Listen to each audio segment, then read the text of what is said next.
Kakadosh Boker Tov. We're just continuing with Halachot Siman Resh Mem Vav. Yesterday we spoke about renting out a utensil, whether it's even going to be a car or anything out to a non-Jew, and we brought down the Machlokim Maram v'Rama that according to Maran you're allowed to rent it out even on Erev Shabbat. According to the Rama, you're not allowed to rent it out Erev Shabbat. You're only allowed to rent it out on Wednesday and Thursday, even though they will be using it on Shabbat. Everything that we mentioned until now was talking about the machloket, right? Is, let's say, for example, you did it on Wednesday and Thursday. So therefore it becomes out, lechuli alma, you're allowed to rent it out to the non-Jew, even though he's going to be using it on the Shabbat. This is only going to be if it's not going to be mefursam, that it belongs to a Jew.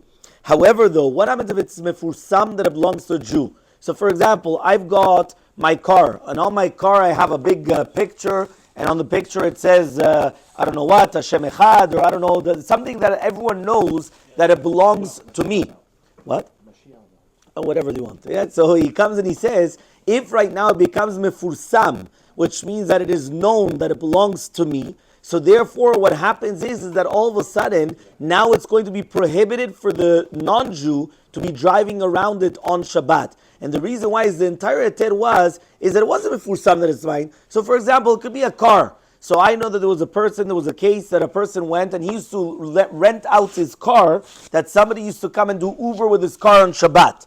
So if it's not mefursam that it's his car, and his car is driving around town or whatever it is, and it could be that the majority of people don't even realize the license plate or not, so then fine. So then it could be that it's going to be mutar according to Maran, even though he's only giving it to him for the Shabbat, to rent it out in order to use it for the Shabbat. And throughout the entire week, it's being used by him to do the Uber. However, though, what happens, for example, if it's that I have a company, and let's say, for example, we sell bread, so it has my name on the company, right, and it has it right there, and right now on Shabbat, it's going around and driving around on Shabbat. So therefore, in here, it's much worse. Why? Because here, since it's mefursam lakol, so therefore here, we do not have the heter that we mentioned beforehand, right? That we mentioned that you're allowed to do it from Erev Shabbat. So this halacha, he comes and he applies it, says of David Yosef, that this would apply whether we're talking about any type of a tractor, right? For example, let's say I've got a company of a construction, or buses, let's say I've got buses and they have, or other things like that. In all these cases, right, we would have the exact same halacha, that if I don't have my name on the actual tractor